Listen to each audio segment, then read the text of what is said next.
Hey, Homegoings fam. I'm Myra Flynn, creator of Homegoings, the Vermont public podcast featuring candid conversations about race with artists of color. The artists I interview are so prolific and so talented that for a second year in a row, we've staged a live performance with them for a heartfelt night of music, dance, poetry, and for the very first time, comedy.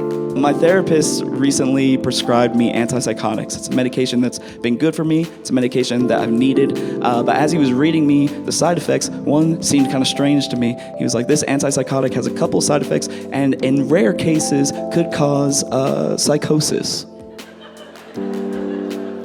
That doesn't feel fair. A heads up, Ash speaks about drugs and alcohol, struggles with mental health, and suicide in this episode. So take good care while listening and stick around for some resources at the end in case you are struggling too. This is Homegoings. Welcome home.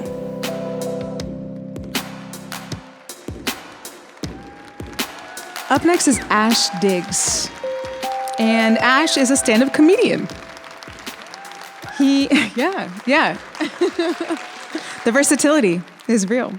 Ash grew up in the South. He now lives in Queens, New York, but he hails from Vermont. So he has tried out his comedy in this state for many a year. And Ash was one of my most vulnerable interviews on Homegoings because he has some demons. And some of those demons as an artist, I totally get. Those demons have names. They are addiction, depression, and sometimes he likes to sprinkle in a little bit of self-sabotage, don't we all?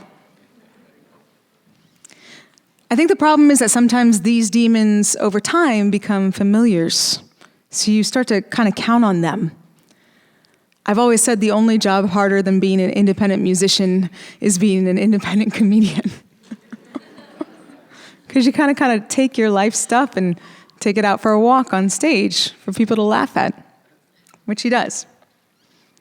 But the thing is, can you be funny without your demons? That becomes the question. So Ash has had to ask himself over the years, is the stage a place to heal, or is it an enabler? What's so funny? We're about to find out. Ash Diggs.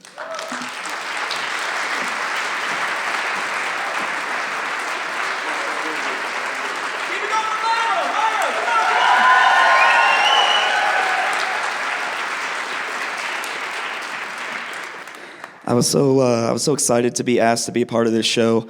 I was looking at the lineup and I saw incredible artists, poets, dancers, singers, and I was like, Myra, you know what you're missing? A regionally known stand-up comedian. You need that in there. I am so excited to be here. I'm so excited to be a part of this show. I am going to ask y'all, I know it's been beautiful and heavy so far. Stand-up comedy, it takes a slightly different energy. So I'm going to invite y'all to laugh. When I'm in Vermont and do stand-up about some of the things that Myra talks about, people like to go like, oh. Please don't do that. Please don't do that. I'm doing comedy up here. If I wanted you to all, I wouldn't do comedy. I would do TED Talks. So please laugh with me. I invite you to laugh with me. I've got my phone right here. If you see me looking down, I did have to bring my notes with me because I've had COVID 3 times and weed has been legal for a couple of years. So my brain is different now. I don't be remembering the way I used to. I'm so happy to be here. But so are y'all ready to pivot to a stand-up comedy energy? Clap if you're ready for that. Clap if you're ready for that. Okay. Cool. Fantastic. Thank you so much. How are you doing, sir? Oh, pretty damn good. We're going with the expletives on VPR. Let's go. Before the show, Myra asked me, she was like, Ash, are you going to curse a lot tonight? And I was like, perhaps. Why? She was like, just read the room a little bit. So if you see me, if I use a lot of fricks and flips, that's why. It's not because I'm not like a 90s sitcom character. So just come with me on that. Thank you. I'm glad you're doing well, sir. I'm trying to check in more. I'm trying to work on checking in with people more. I'm trying to check in on my friends more, specifically my white ones. Because for the most part, I just assume y'all are good. Historically, that has kind of been the case, right? Y'all Usually fine. If I don't hear from a friend for a couple of weeks, typically I would be worried. But if I don't hear from a white friend for a couple of weeks, depending on the season, I just assume y'all are either skiing or at the Cape. It's always one of the two. Have you ever tried to hang out with a white person in the summer? It's impossible. What are y'all up to this weekend? I'm at the Cape, I'm at the Cape, I'm at the Cape. Let me tell y'all this. I grew up in a town called Texarkana, Texas. I don't know what that is. I just found out it's Massachusetts. Truly, last night I was doing a show and this woman yelled out, "It's in Massachusetts." And she was white, so I was like, well, you probably know. Probably the expert on that. But I used to live in Vermont. I live in New York City now, and it's finally starting to feel like home. Never in a way that Vermont will for me, but it is finally starting to feel like home. And the biggest adjustment going to New York was making new friends. Making new friends as an adult is so difficult, right? It's so difficult. Starting small talk. Every time I try to start small talk with a group of strangers, I feel like I sound like I'm delivering lines from deleted scenes of Forrest Gump. I'm walking up to strangers and saying things like, "Have you noticed how yesterday it was hot, but today it is cold? Do you like basketball? I wish my mama was here." Even if the small talk goes well, I find a way to mess it up, right? I always find a way to mess it up. I was talking to this woman a couple weeks ago. We had just met, and as we were talking, she spat on me a little bit, just a little bit. We've all done it. We've all spat and been the spitty, right? Like, the problem here, though, was that she saw me see it happen. We've all done that too, right? It was like, and she was like, what? And I was like, yeah. But I thought, this is a moment to show out, to showcase that I'm a cool, normal guy. So let me jump out in front and verbally remove the tension. So I started, what I wanted to say was either "you're fine" or "that's okay," but I got stuck in the middle, and what inexplicably came out was, "You can do that." Guess what did not make her not feel weird? You can do that. What? She spat on me a little bit. I tried to make things normal. I tried to express that's a normal thing that people do sometimes, and instead what I expressed was, "Oh, you see right through me." I like that, actually. I'm new in town. Would you like to hang out? I'm 29, and I'm thinking it's about time I stop referring to myself as a recent grad and transition to the, at this point, more accurate adult who is not doing too well. The most significant thing I've done post-grad is develop and subsequently kick a coke habit. Yeah, thank you. It was bad, but not bad enough to get me into business school, so I do comedy now. And I used to do a lot of cocaine and Percocet, so if I had not already mentioned I was half white, now you know. That's kind of y'all's bag, typically. I was like, let me get involved. I knew I was in a bad place with my drug use when I started agreeing with musicians during the wrong parts of the movies about their lives. Like, I was watching the James Brown movie, and there's a scene where his wife is like, "James, you gotta stop doing crack." And I was like, "Ma'am, with all due respect, he just wrote, 'I feel good.'" From my perspective, he's pretty dialed in right now. I knew that was wrong, though. I knew it was wrong. I watched the Elvis movie, and I was like, this sucks. This sucks. And then halfway through, he got addicted to pills and wrote a song about the civil rights movement, and I was like, hang on. This is an artist. What else has he done?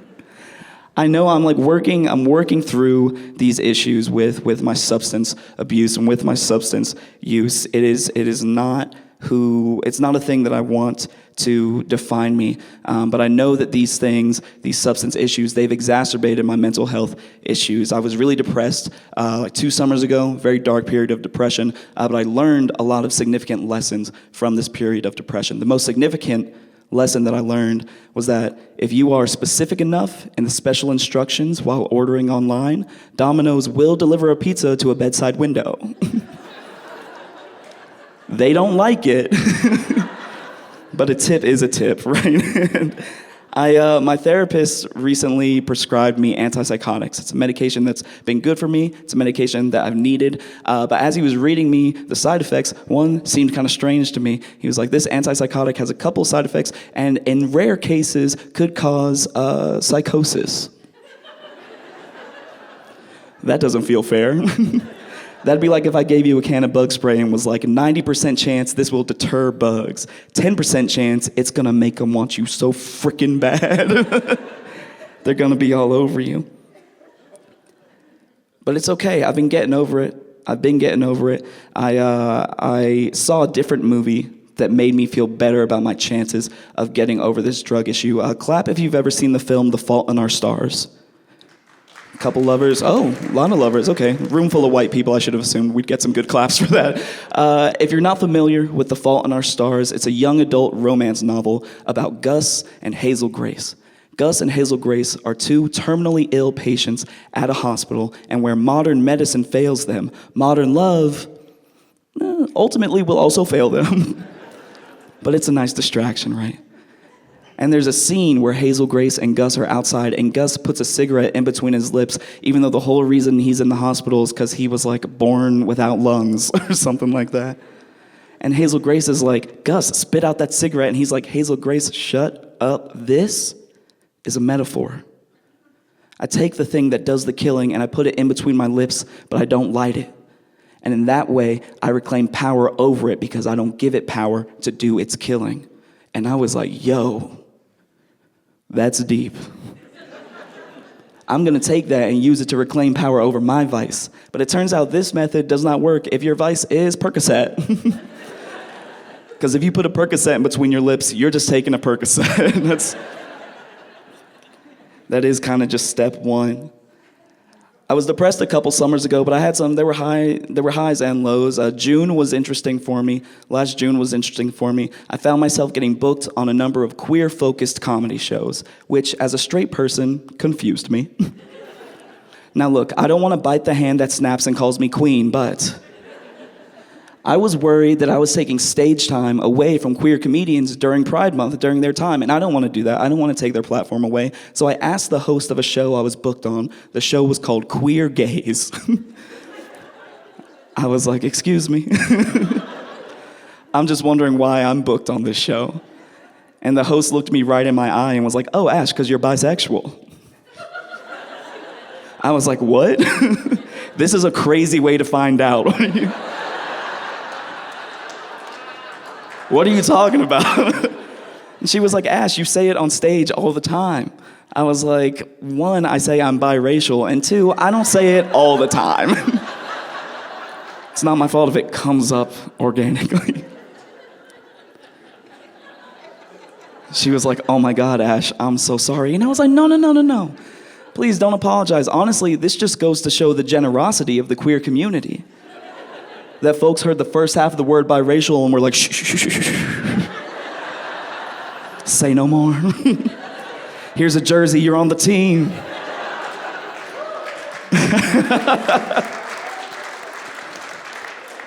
Thank you guys.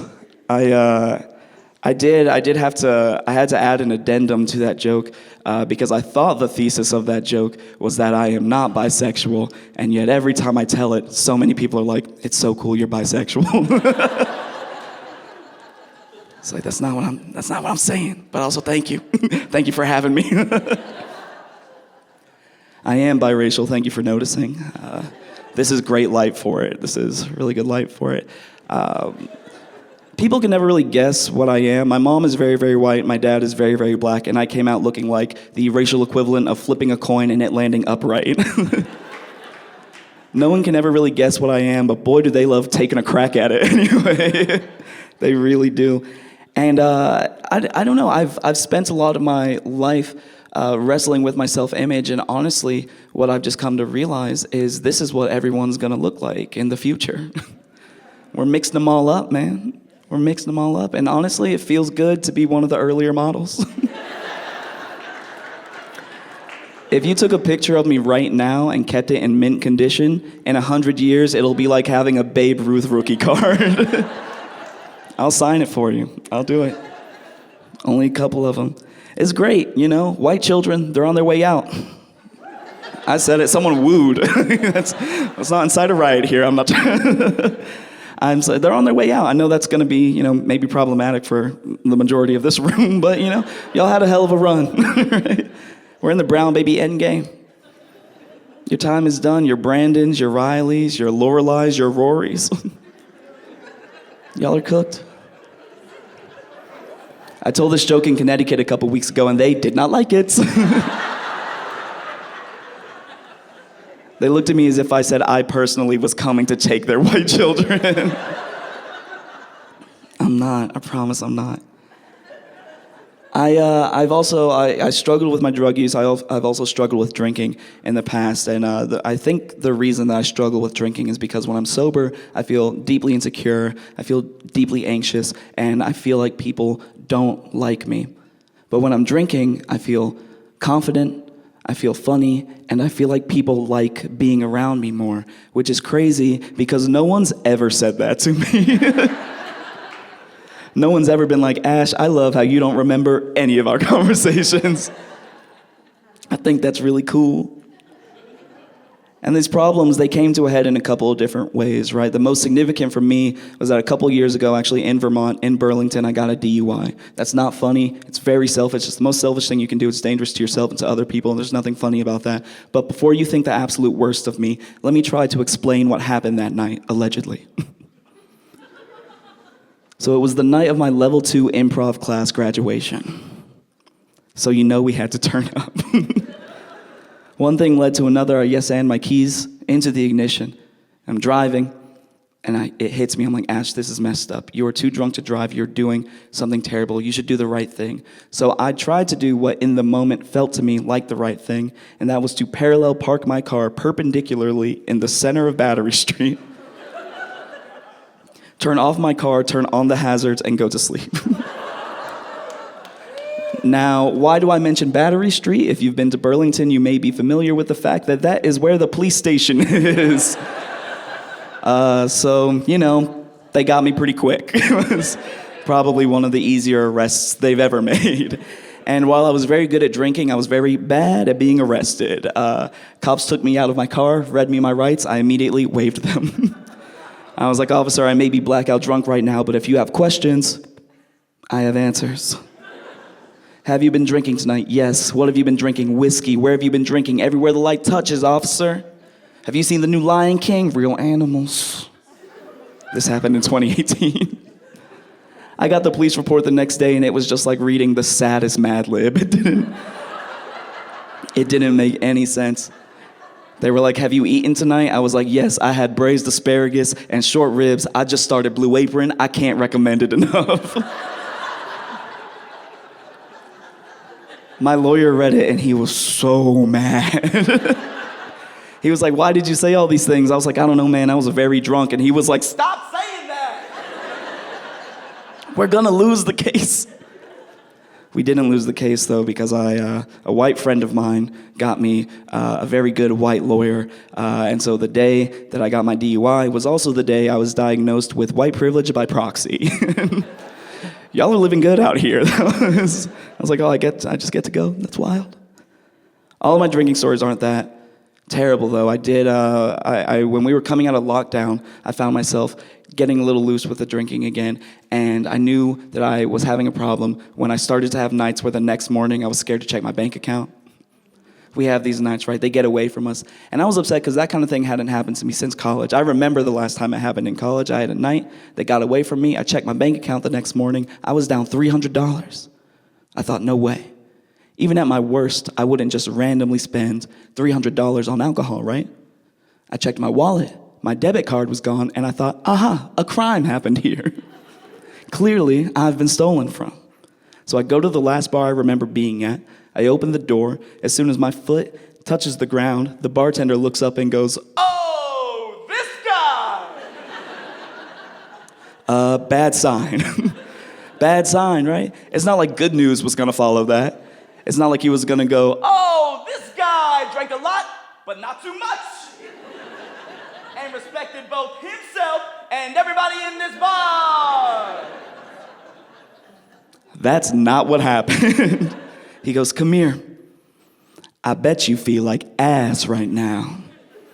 But what you did, it takes balls. What a horrifying thing to hear with no context. I was like, what happened?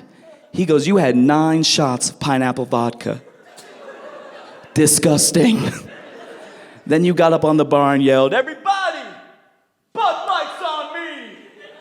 And then everybody had a Bud Light on you. Now, I was upset for a couple of reasons, right? One, because it turns out I was the thief of this story. Thought it was a whodunit, no dice, me did it. And 2, what kind of bargain brand baller stuff is that?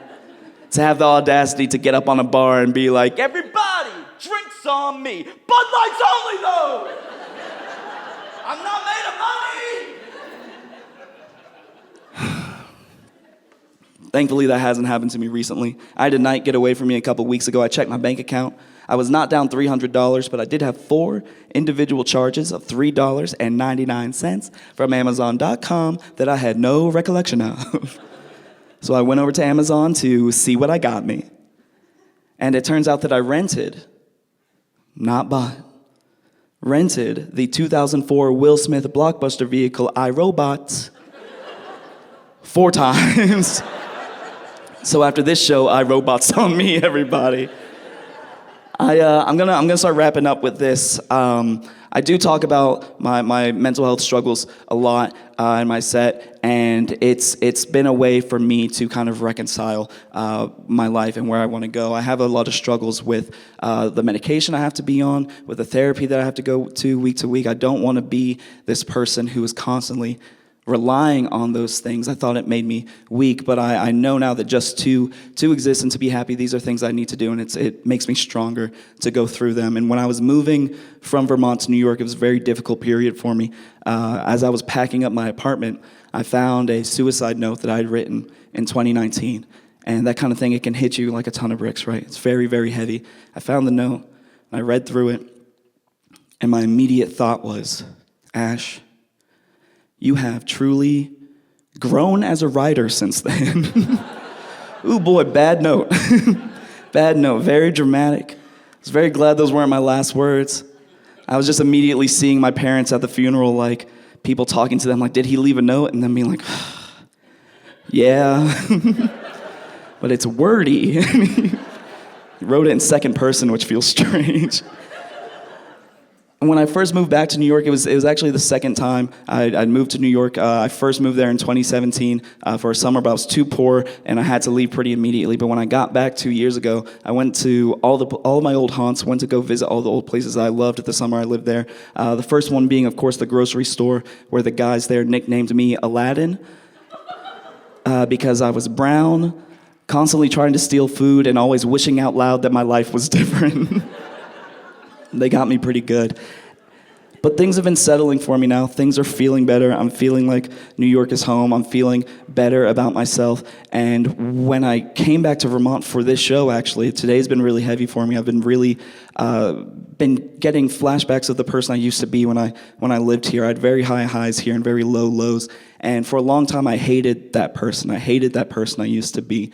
But what I've realized is that person I used to be, it's not a different person. That was me. That was an iteration of me. And hating myself is what got me into this mess in the first place. So I'm working on trying to love myself. I'm working on trying to love every version of myself that I've been and will be. And I recently watched the movie Cooley High for the first time. Clap if you've seen Cooley High. Is anyone? Cool. Hell yeah. I'm not surprised that not as many people clapped as they did for The Fault in Our Stars for the 1975 Black movie, but that's okay. Y'all go watch Cooley High after this. But the movie ends with a really incredible poem, and it has stuck with me. I can't stop thinking about it because every time I look in the mirror, I hear the lines, I hear the poem that this character read that served as both a goodbye to his best friend and a goodbye to his life as he knew it. And when I look in the mirror and I see myself and who I've been and try to love myself and try to give myself permission and forgiveness to accept that person, I hear those words. When I look at myself, I hear, we were friends a long time ago, rapping, laughing, chasing girls. obeying no laws except for the law of caring, basketball days and high nights, no tomorrows, unable to remember yesterday. We live for today. Thank y'all. My name is Ash Diggs. I really appreciate your time. Donate to Doctors Without Borders. Thank y'all very much. Please give it up for your host, Myra Flynn, everybody. Come on, keep it going for it. Keep it going for it. Thanks so much for joining us. If you want to continue to be a part of the Homegoings family, stay in touch at homegoings.co and subscribe to the Homegoings podcast wherever you listen. Take good care.